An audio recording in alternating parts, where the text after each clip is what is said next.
Labas vakaras, mano pupuliukai. Aš aktorė Žvinga Morkutė.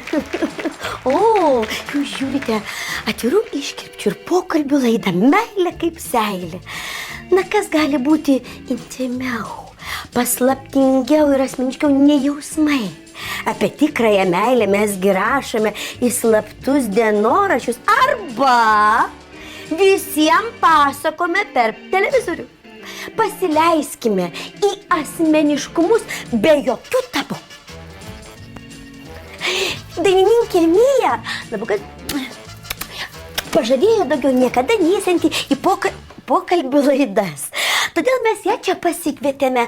Na, o Mijos gyvenimo istorijų paprašėm pakomentuoti mūsų pastovaus meilės ekspertą Aloyzą Sakalą. Palaukit. Kokių gyvenimo istorijų?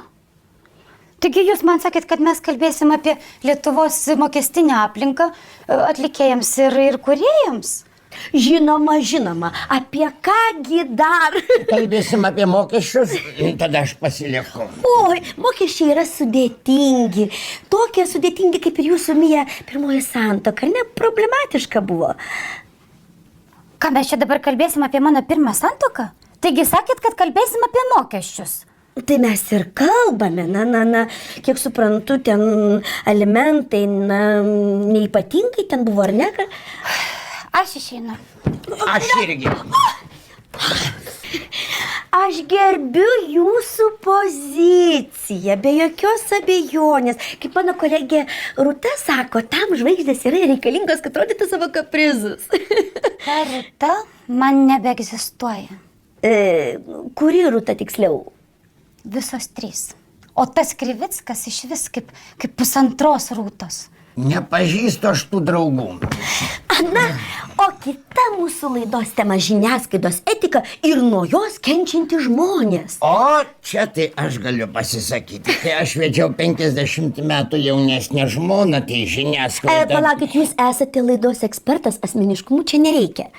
Pasisakys Mija, jūs pakomentuosit. Mija, tavo santykiai su žiniasklaida komplikavosi. Taip, labai, iš esmės. Aš jau ne pirmą kartą užsiraunu. Na, o tavo santykiai su žiniasklaida yra sudėtingesni, negu buvo su futbolininku Edgaru Jankausku? Na, žinot, aš apie tai nekalbu. Ir iš vis gal pakalbam apie tai, kaip žurnalistai mane apgaudinėja. Žinoma, mes netokie žurnalistai. Mūsų etikos standartai yra labai aukšti, aš labai atsiprašau, kad mano kolegos tave apgavo. Mija, žinok, ten redaktorės, tos Sučkuvienės. Kas? Sučkuvienės. Jos tave apgavo kaip tas Edgaras Jankauskas. Apgavo jis tave, taip? Aš nebenoriu čia būti, viskas. Aš irgi nebe. Tada keičiame pokalbio temą. Mija, ar tu naudoji savo įrašuose harmonizerį? Muzikoje labiausia aš vertinu tai, kas yra tikra ir aišku. Aš taip atsisakau to, kas nenatūralu. Taip kaip atsisakėte Radvilos Bubelio jausmų ir išmetėte sužadėtuvių žiedą į upę.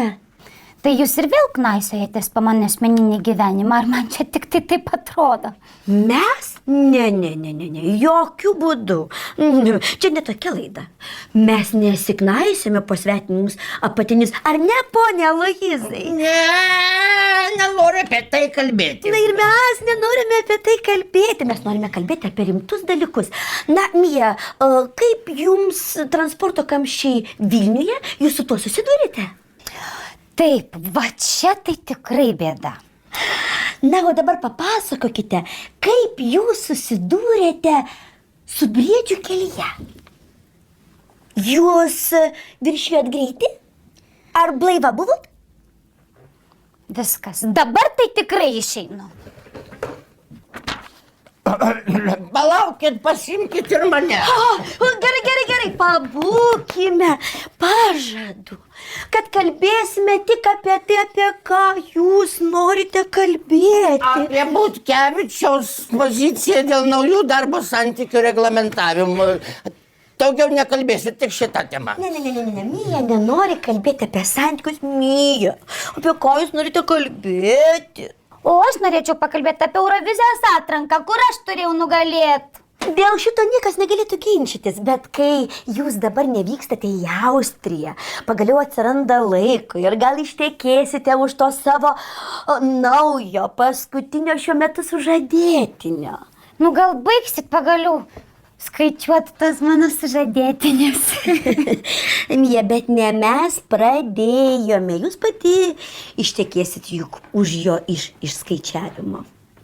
O iš kur jūs dabar tokią nesąmonę ištraukėt? Nu tai kaip tai Rūtos laidos anonsą žiūrėjau.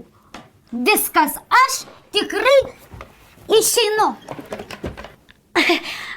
Apie santuoką iš išskaičiavimo paprašysime pakomentuoti pono Aloyzo.